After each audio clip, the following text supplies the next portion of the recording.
What's going on, everyone? Welcome into the Fantasy Pros Dynasty Football Podcast. My name is Kyle Yates, and I am your host. I am joined today by my good friend, Garret Price. He can be found on Twitter at Dynasty Price. Garret, how we doing, my friend? Dude, I'm doing good, man. Ready for startup season. I've resisted so far joining any new leagues, so I'm excited to do this because this will help scratch that itch for me. For sure. This is actually my first startup mock draft that I've done of the season. So I have no idea where ADP is and where these values are. It's been a long time since I've done a startup. And yes, I do not need to join any more leagues. I do not need to do that whatsoever. I'm sure that it will happen this offseason. Someone will be like, hey, you want to join a league? I'll be like, I probably shouldn't, but you know what? Yeah, let's do it. But for the meantime, this will definitely scratch that itch, like you said. And sorry for this coming out just a little bit later this week. We had a technical issue that came up earlier on this week. We were going to record on Wednesday. Garret, being the great guest that he is back here recording this on Friday afternoon once we got that technical issue figured out. So it's coming out here just a little bit later. Apologies on that. Before we get into the startup mock draft, though, want to remind everyone that we have a new giveaway going on, and that is the hottest name in Dynasty currently.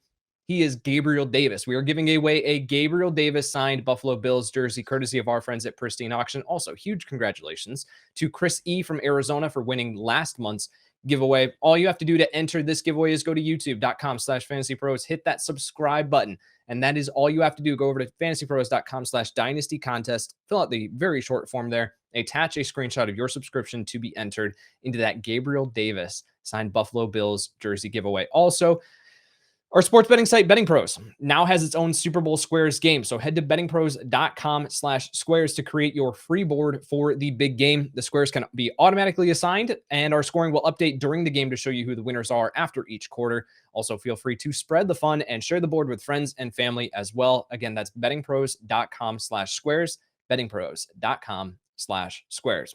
All right, Garret, this is a pretty standard, pretty typical startup mock draft here. We got one quarterback, two running backs, and this is going to a greater conversation that I had with Scott Fish on a previous episode here, which was fantastic, talking about how many positions, how many starting running backs should we have in our dynasty startups, in our dynasty leagues. And so we're just doing two here, 3 wide receivers, 1 tight end, 3 flex spots, though, where you can put in that additional running back, and then 14 bench spots, 24 total rounds here.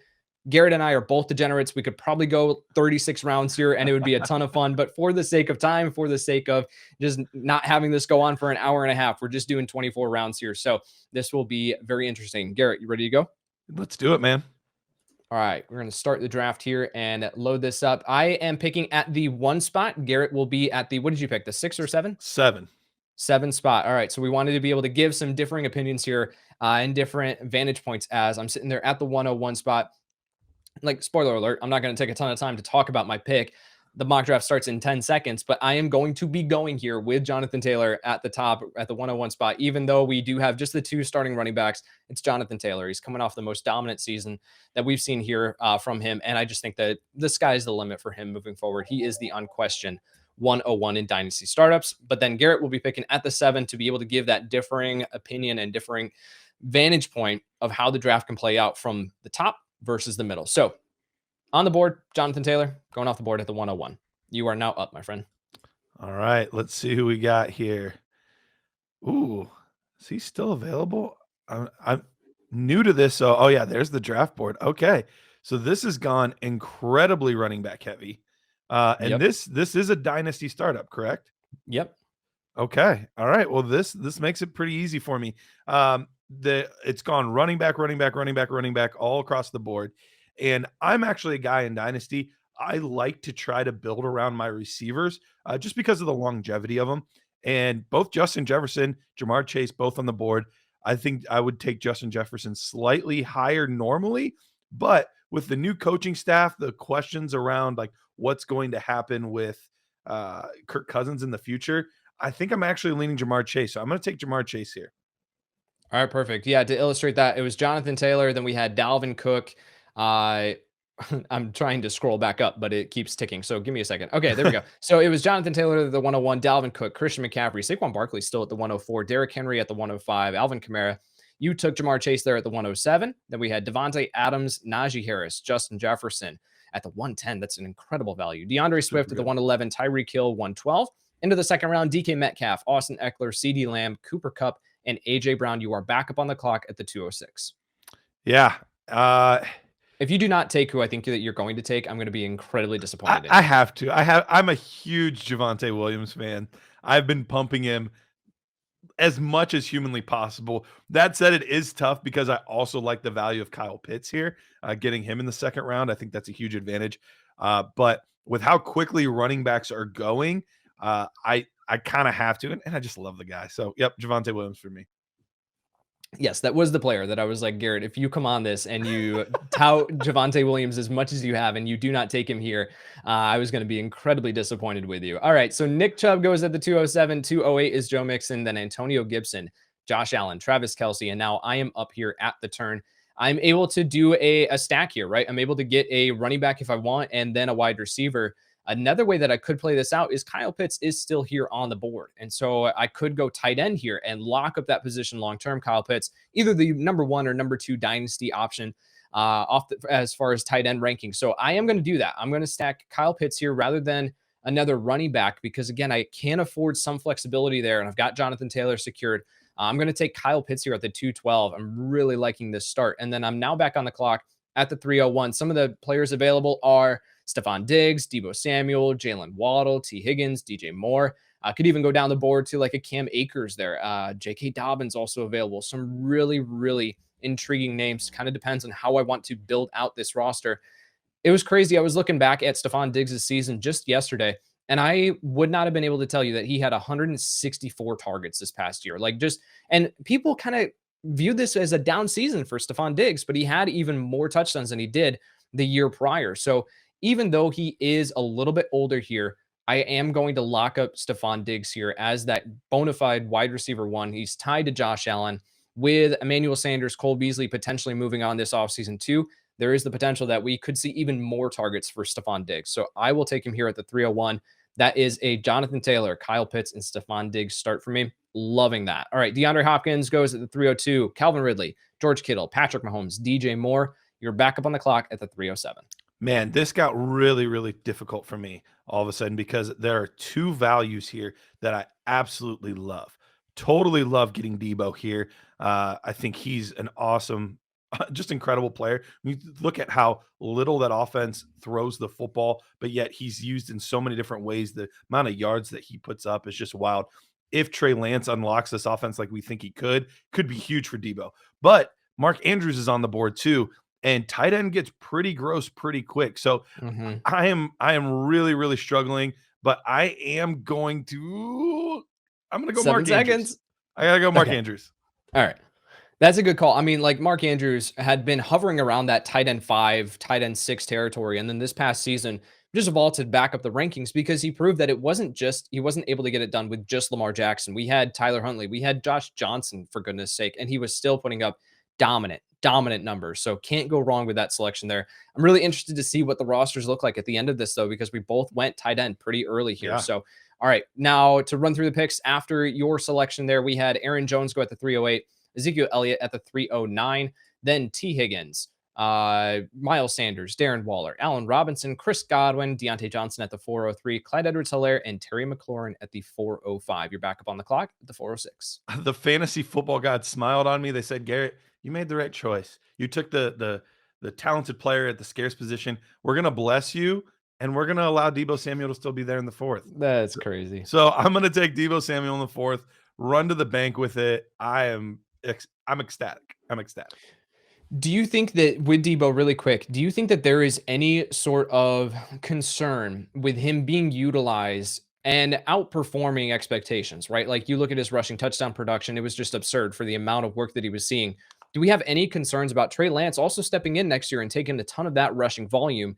Or is it just with Deebo Samuel, and again, you're getting him here in the 4th round, it's just the talent is too good to pass up on? Yeah, it's more the talent's too good to pass up on. We've seen him used in just a variety of different ways, but I also expect if Trey Lance can do the sort of things that we think he can do, that just offers so much in the play action game. There's going to be so many threats with the RPOs, and it just adds a whole nother layer to this offense. So yeah, maybe it'll affect some of his rushing production because I don't think any of us actually thought that was sustainable for him to be able to score as many touchdowns as he did this past year, but maybe it offers maybe a little bit heavier boxes at times, depending on the type of formats that they use. So I think this will ultimately, it'll all level out in the wash with Deebo Samuel there. For sure. All right. So then we had Deebo Samuel, like you said, at the 406, Chris Carson, Jerry Jeudy, Mike Evans, Amari Cooper, David Montgomery, Chris Carson all the way up there. It's a little surprising. But at the 412 here, I got Jalen Waddle off the board. And now, again, I'm back up on the clock at the 501. Love being able to balance Stephon Diggs with Jalen Waddle, right? I've got the proven veteran, the guy who's just soaking up targets, and Jalen Waddle, who has the upside long term. At the 501, Cam Akers is still here on the board. And I don't really understand this as far as why Cam Akers is still available here. Maybe it's part of the injury concerns and stuff like that, but I really don't care. If I can get him as that running back 2 for my dynasty roster, that is an absolute steal. That's a place that I want to be at, because too, going Jonathan Taylor, and I'm really liking starting out at the 101, is being able to get Jonathan Taylor there and secure that top tier running back spot. Yeah. And it allows me to take that tight end early. It allows me to be able to kind of load up on some other positions. And still, there are still some very valuable running backs here on the board as the RB2. So I really like this start. Normally, I don't like drafting from the 101. I like it this year. Keenan Allen at the 502, Kareem Hunt at the 503, Devontae Smith, Chase Claypool, Tyler Lockett. You are up at the 507. Yeah, and there's some receivers that I really, really like on the board. And normally in most drafts, I think I would be going that direction.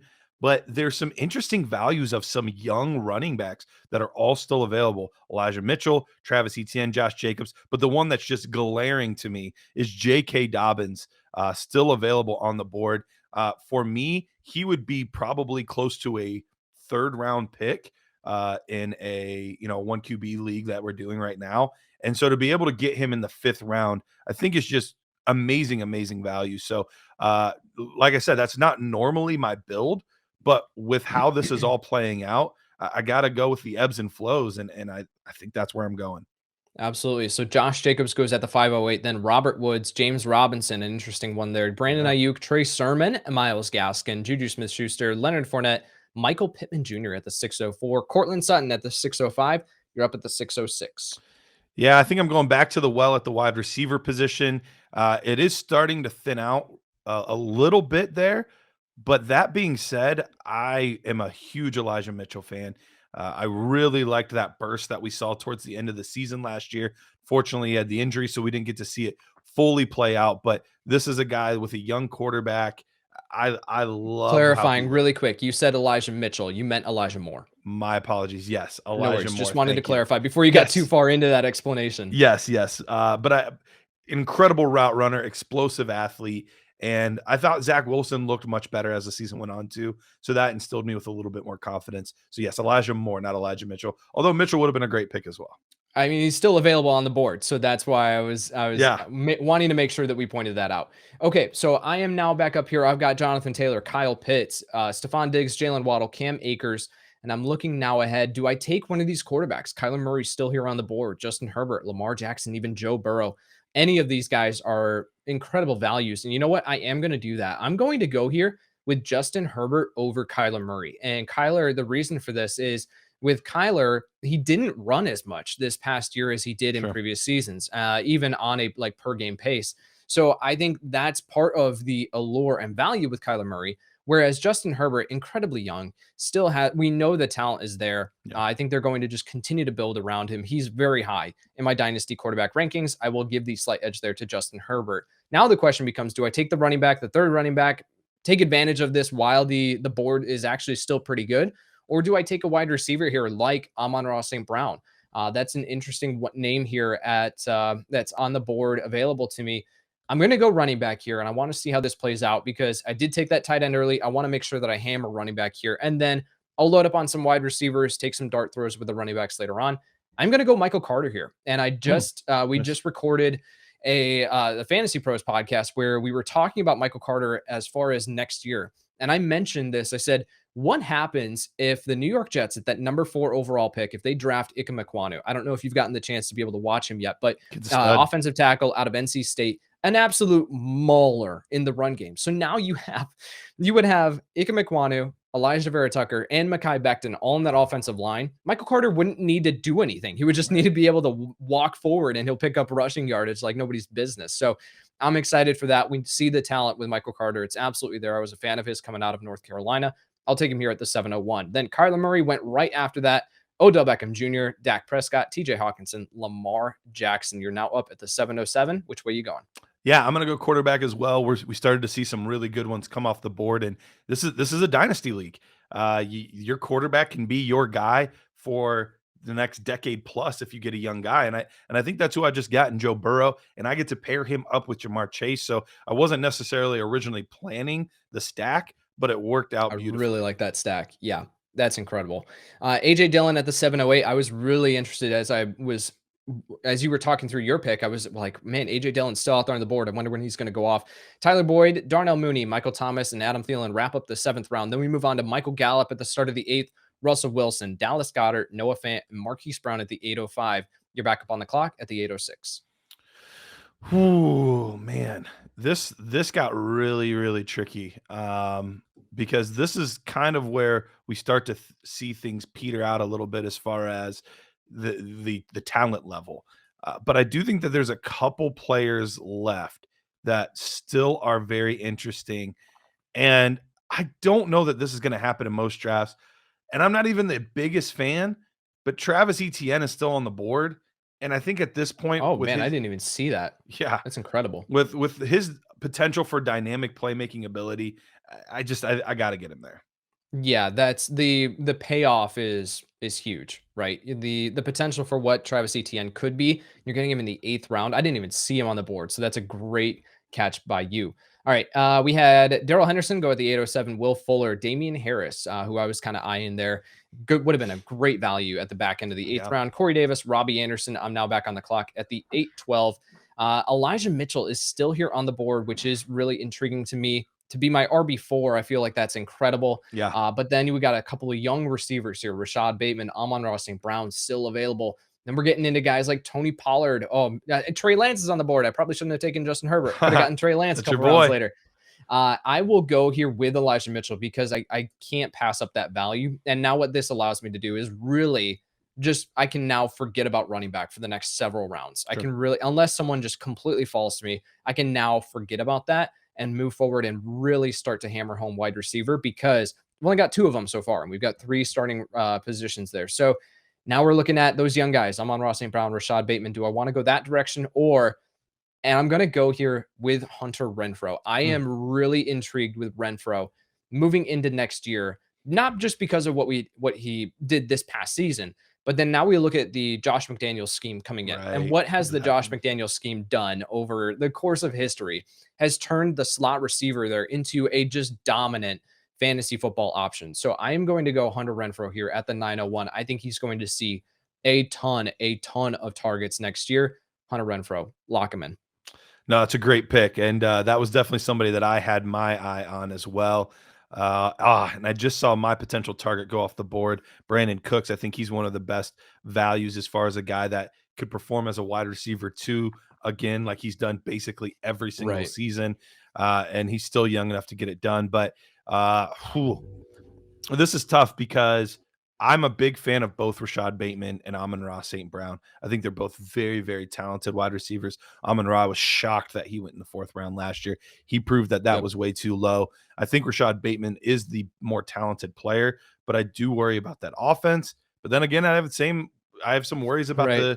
the Lions offense and who they end up drafting. I think it's very likely that they could end up going wide receiver as well. But so right now, as tough as it is, I am going to go with Amon-Ra. I think he proved enough last year that I don't expect him to be a wide receiver 1 in fantasy, but I think he could be one of those, like, similar to Brandon Cooks, maybe not the same style of production, but the Mhm. same level where it's like, oh, he was wide receiver 16 again. Yep. He just could be really steady for the long term.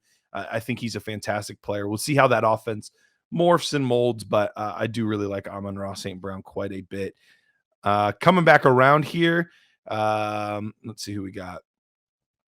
Yeah, I'll read off the names. I'll give you a chance to be Sure. able to look at who you got. So Trevor Lawrence at the 908, then Zach Moss, Jalen Rager. Ooh, Jalen Rager in the ninth round. No, thank you. Melvin Gordon, even Henry Ruggs is still being drafted. That guy is a believer that somehow he's going to work his way back into the NFL. No, He'll be thank you. back. Aaron Rodgers, Marvin Jones, Jalen Hurts, Tua Tagovailoa, Rondale Moore in the 10th round. Back on the clock at the 10:06. All right. This is probably, oh man, this clock is going so fast. All the pressure. This is probably the biggest boom or bust pick so far. 3 seconds, two, I'm gonna one. boom, and we're gonna go Rashad Penny. Rashad Penny looked amazing at the end of the season last year for the Seattle Seahawks. Those last 5 games were things of legends. And could he get injured in the preseason again? Absolutely. Could things just not work out? Absolutely. But you're talking about a guy that proved, at least over a short time span, that he can put up legitimate numbers. We know Pete Carroll wants to run the football. I'm going to go there. All right, so you went Rashad Penny there at the 10:06. Now we had Ronald Jones, James Conner, Mike Davis, Alexander Madison, and Terrace Marshall go there in the middle of the 10th round into the end of it. So I'm going to, we had a little bit of a technical issue. We're going to resume the mock draft here if I can get it to pull back up. And I will be back on the clock at the 10:12. So that will kick back on here in 27 seconds. So while that is doing that, though, I wanted to go back to, this is actually perfect because I wanted to go back to Amon-Ra St. Brown. And with St. Brown, he is one of the players where we look at, and there's a massive movement. It's like, you got to sell Amon-Ra St. Brown. You got to sell him in Dynasty. And a lot of people are like, no, I want to buy Amon-Ra St. Brown because of what we saw at the end of the year. Which side of this coin do you fall on? And is Amon-Ra St. Brown one of the guys, because here's my stance on it. He's a sell for me if I can move up into a top 12 dynasty asset, right? Sure. Maybe even top 20. But I don't want to sell him just based on the fact that he had a dominant. Like, you have to kind of balance it out. So where do you fall with Amon-Ra St. Brown as far as potentially a buy or sell? This is a little bit of a cop out, but I'm a firm hold. Like, if you were progressive in your feelings and thoughts on Amon-Ra, you have him on your team and you're thrilled. But the price that you're probably going to have to pay to acquire him right now is just too expensive.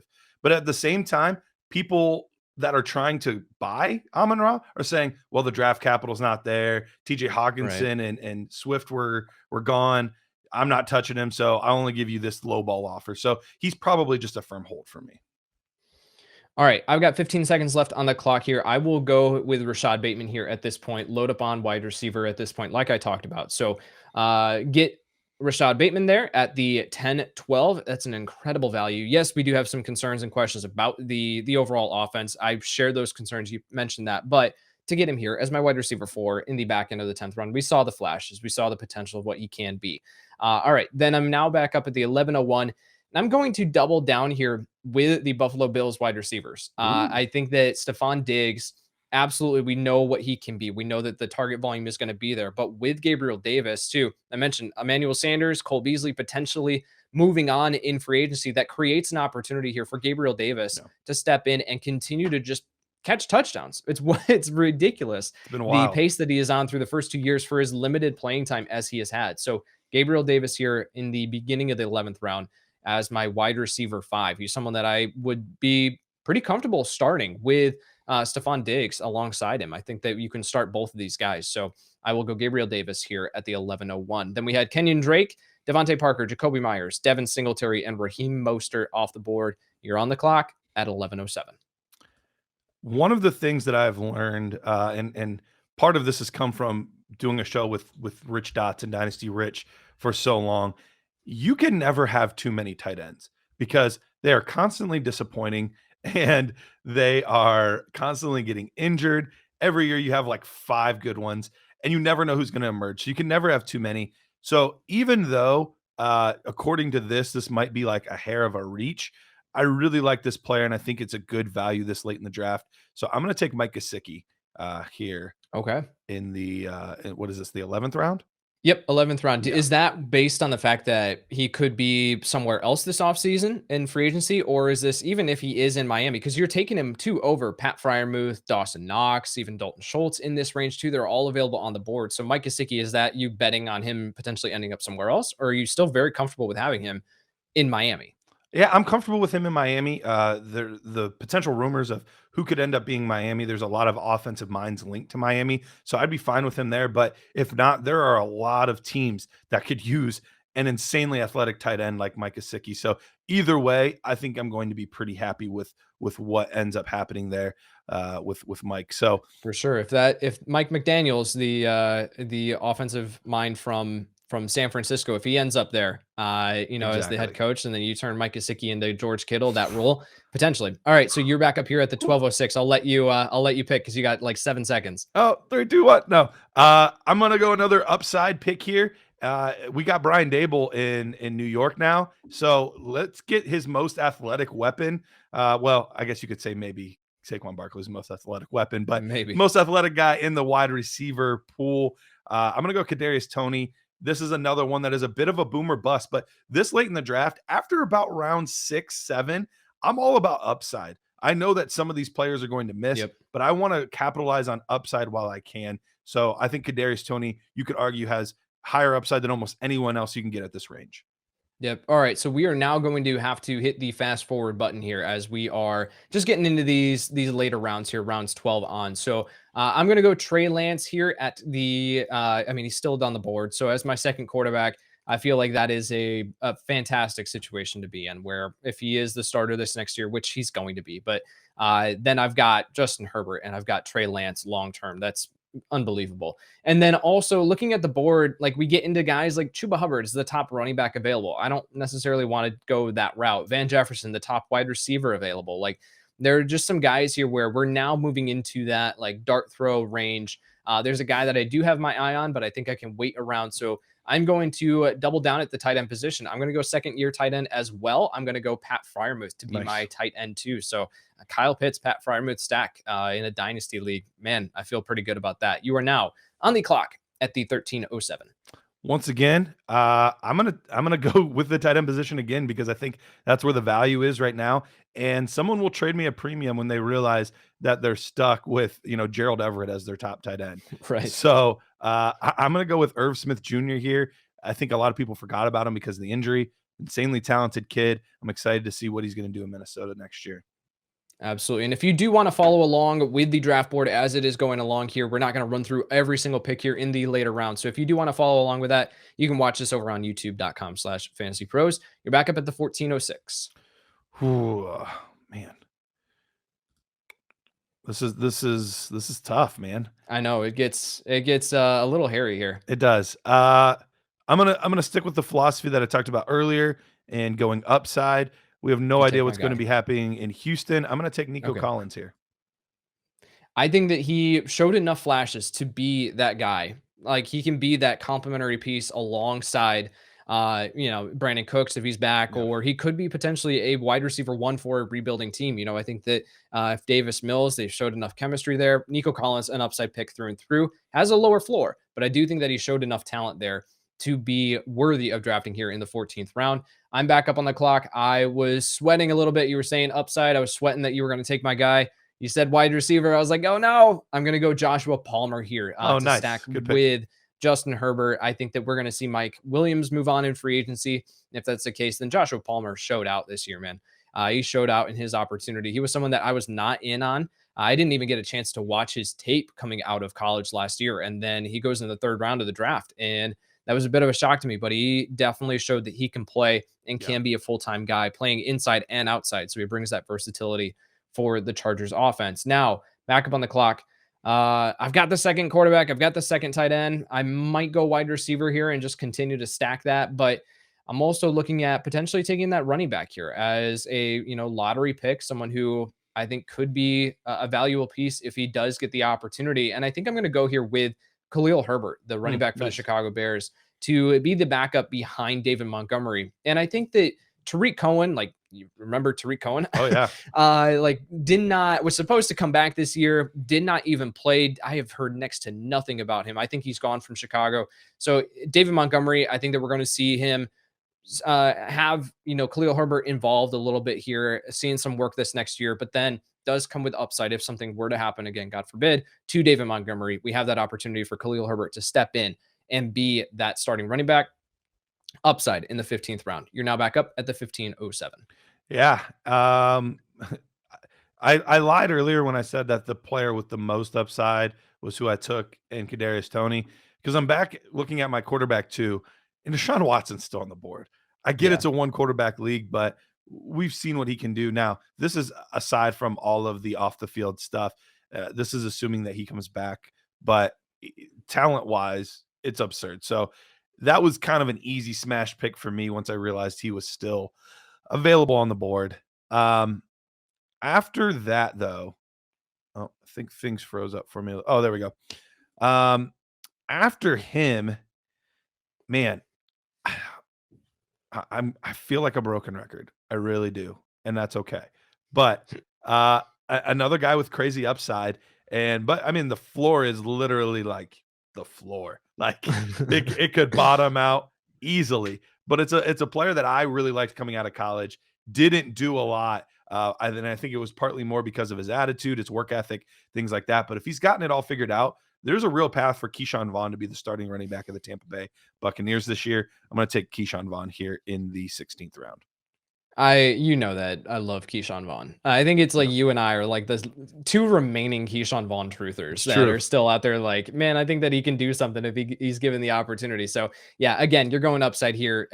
In the later rounds, you can't go wrong with taking Keyshawn Vaughn because Leonard Fournette moves on in free agency. Ronald Jones moves on in free agency. The offense isn't going to be as high powered as it was with Tom Brady, of course. But did they go a veteran quarterback? Did they bring True. someone else in? There is a path there for Keyshawn Vaughn to get some work. Which again, at this point of the draft, like you're not finding anywhere else. So, all right, back on the clock at the 16-12. I'm going to take Tim Patrick here. Tim Patrick, the wide receiver for the Denver Broncos, locked up that contract long term here to stay in Denver. If they get themselves a quarterback, man, if Oof. they get a quarterback, and we've got Tim Patrick cemented as a starter in this offense. So you do not find starting options here in the 16th round of a dynasty startup It's moving true. forward. So pure upside there. And then I am going to go with I'm going to go Van Jefferson A because good pick. That there's was the my next path. pick. Yep. That's the path, right? Like if Odell Beckham Jr. does not return to LA, if he prices his way out of town, then we have Van Jefferson still as a starter when Robert Woods comes back. So I'm going to go Van Jefferson here. And again, holds upside too if we do have another injury to one of these wide receivers. He's got the opportunity there as a boomer bust option. And so again, I've talked about my strategy. I've got the running backs locked up early. I'm going to take dart throws here at the wide receiver position, doing that here in the later rounds. You're back up at the 1707. Well, just call me Mr. Tight End because they're leaving too good of tight ends on the board. I can't not take Dalton Schultz. Dalton Schultz, he was either what fifth or sixth this past season in a points per game basis. Yep. He was an absolute monster. He seemed to be the apple of Dak Prescott's eye. We're probably not going to see Michael Gallup back in this offense next season, whether that be because of free agency or because of the ACL injury that he sustained. Dalton Schultz is just such a good value. Once again, I'm probably not going to hold all of these tight ends. I'd probably end up dealing one or two, but it's too good a value If to the pass up. value is there, right? If the value is there, and you're looking at guys like you could take Dalton Schultz or you could take Kendrick Bourne, Exactly. or like Donovan Peoples Jones. It's like at that point, I'm just taking the top tier tight end. And you mentioned like he could be back in Dallas. He's also a pending free agent. Like he could Yeah, go. that's true. Imagine him in Los Angeles with the Chargers. Oh yeah. Like Jared Cook moves on, and you got Dalton Schultz catching passes from Justin Herbert long term. Yeah, that's a fantasy gold mine there. All right, you're back up at the 1806. Uh, I am going to I'm going to get a handcuff here. I'm not a big handcuff guy, but when it falls to you, it's nice when that happens. So I'm going to get Gus Edwards here, He's and going to be my next pick. Yep. yeah, I took J.K. Dobbins in the fifth round earlier, and Gus Edwards was very much so involved, along with Mark Ingram a few years back. Now, both him and Dobbins got injured. So, we have no idea what this is going to look like this year, but he could absolutely be that perfect bye week injury fill in type of player. Absolutely. All right. So at the 18-12 here, I am going to go with Donovan Peoples Jones. I'll take that shot for the upside. If he can continue to develop and be, there's an opportunity for him to be a guy like the guy in this offense long term. So Donovan Peoples Jones here at the 18-12.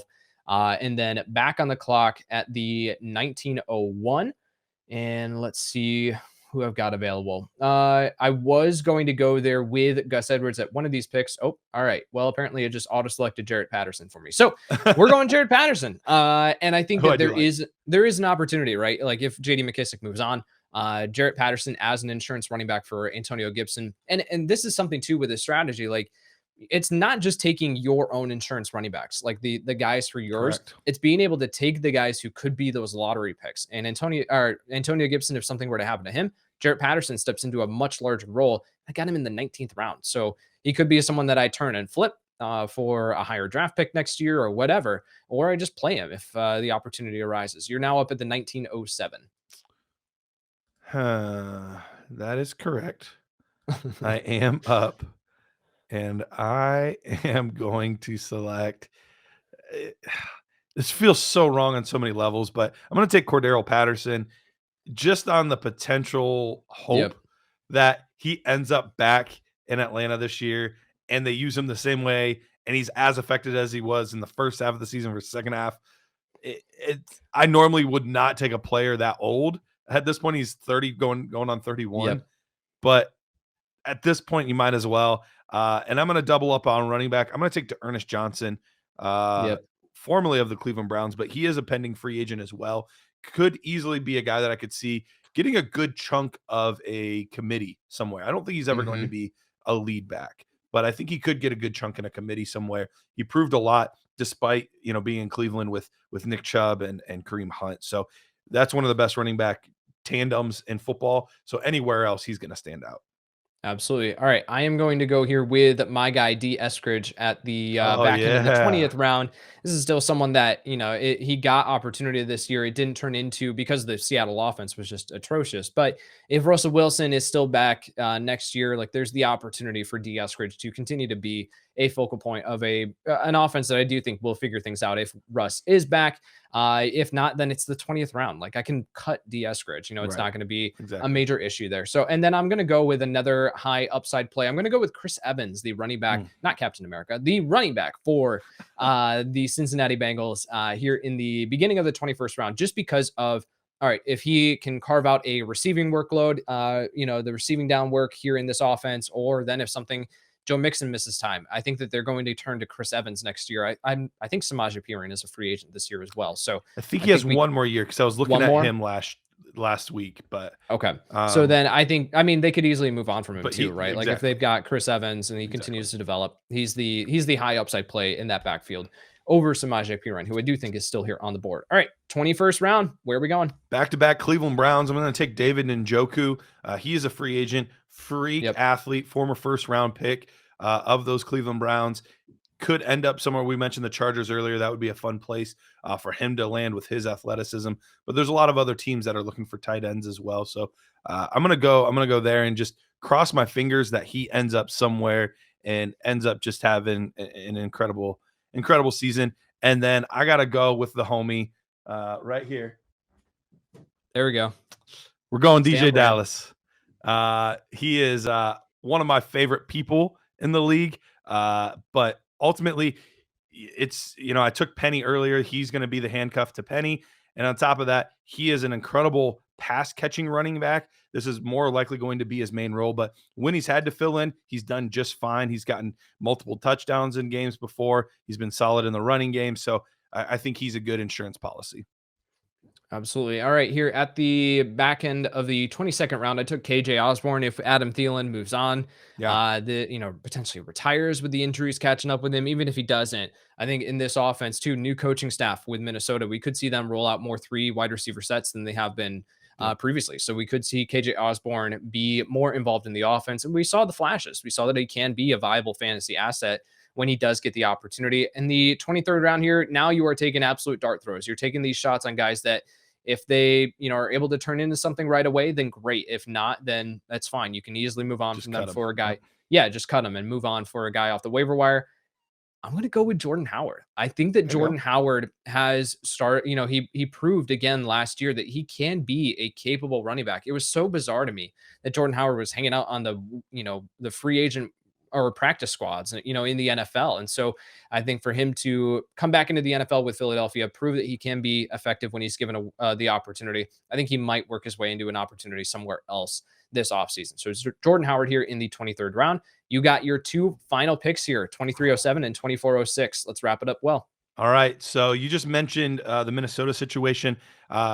Osborne played really, really great last year, but there was a guy that I was really excited about, and he actually got some PT at the end of the year, ended up scoring a touchdown in the last game or second to last game of the season, but an electric playmaker, punt returner, kick returner guy for Iowa last season or 2 seasons ago in Minnesota, Irv Smith Jr, guy I really liked coming out.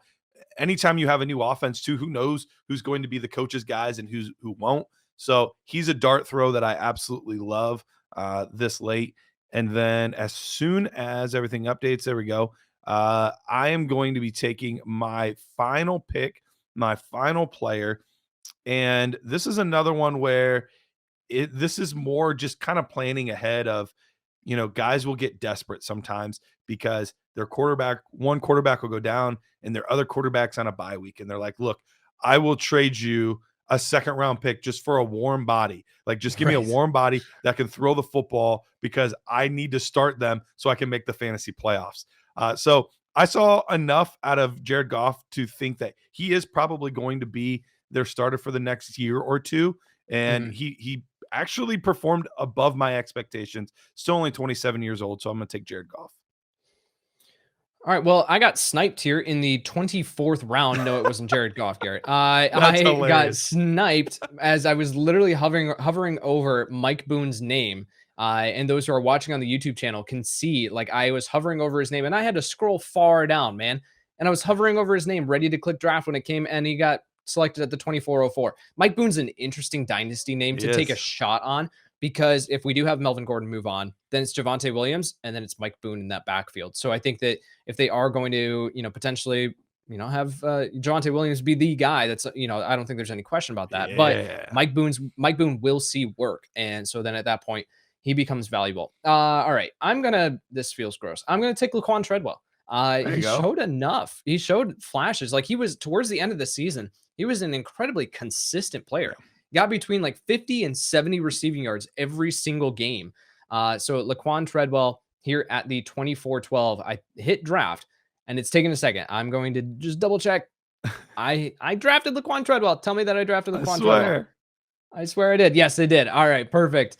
All right, man. So that will do it for the draft. Why don't you, if that did load up for you, why don't you walk me through your final starting roster? Well, apparently FantasyPros thinks I did a pretty good job. I got an A, 95 out of 100. So I'm happy with that. My starting roster is Joe Burrow, Javonte Williams, J.K. Dobbins, Jamar Chase, Deebo Samuel, Elijah Moore, Mark Andrews, and then at the 3 flex spots, currently I have Travis Etienne, Amon-Ra, and Kadarius Toney. Perfect. So for me, as the starting rosters, we've got Justin Herbert, Jonathan Taylor, Cam Akers, Stephon Diggs, Jalen Waddle, Rashad Bateman, Kyle Pitts, Elijah Mitchell, Michael Carter, and Pat Freiermuth there, all in those starting positions. But got Trey Lance, Hunter Renfrow, Gabriel Davis. I would love to walk out of this with that as my starting roster in a dynasty startup draft. How did you feel drafting from that middle spot? I wanted to talk about this really quick before we get out of here. How did you feel drafting from that middle spot? Now, again, we've reset everything coming out of this season. We've got new ADP. We've got it all kind of everything shaken out from this past season. So how did you feel about drafting from the middle there? I liked how it worked out. I'd be interested to see, it went heavier running back, especially some of the veteran running backs, than I think I would typically see. So that surprised me a little bit. So with how that worked out, I was thrilled because I didn't expect either Jefferson or Chase to be there. And the fact that both of them were there in a 1 QB league was extremely exciting to me. You got the 1-1, and I think Jonathan Taylor was the perfect pick because he's basically in his own tier because of age and ability at this point. So that was a great pick. But yeah, I was really happy with that. And then to be able to kind of snake through in it, I was able to kind of get the ebbs and flows and see, like, when I was able to get Joe Burrow, there was starting to be a run on quarterback. So I was able to make sure I got mine before that run went too far and I wasn't able to get somebody in that tier and things like that. So that kind of worked out pretty well for me. Overall, Javonte was still there at that point in the second round, who I love. So yeah, I was pretty happy with how it worked out. Absolutely, man. All right. Well, thank you so much for taking some time out of your day to come on and do this startup mock draft, man. Remind everyone what you got going on over there at Dynasty Nerds. Yeah, we have a ton of stuff going on right now. Is film grinder season over at Dynasty Nerds. We are cutting up tape like you would not believe, and a bulk of the tape that we are cutting right now, good 70-80% of it is all 22 stuff. I literally just finished before this with an Ole Miss game, cutting up Matt Corral and Jerrion Ely and the two guys that they had in the Senior Bowl. So we got tons of tape. If you want to go see tape, broadcast, and all 22, go to the Dynasty Nerds film room. But other than that, yeah, that's really where I'm at. I'm watching tape, cutting tape, evaluating these rookies, evaluating these prospects, and personally, it's one of my favorite times of year. Absolutely. Same here. I texted you yesterday. I was like, man, you guys are killing it with the film room. I needed to find Bailey Zappi tape from Western Kentucky. And there were like 3 games, including a couple of all 22. That was exactly what I needed. So you guys Good. are crushing it over there at Dynasty Nerds. Make sure to check out that film room if you have not done so already. All right. That will do it for today's episode. For Garret Price, I'm Kyle Yates, and we'll see you next time. Looking for useful content, fantasy relevant information, and the data that can help your team win? Then make sure to subscribe to the FantasyPros YouTube channel. And while you're at it, follow us on Twitter, Instagram, and Facebook at FantasyPros so we can help you dominate your league all season long.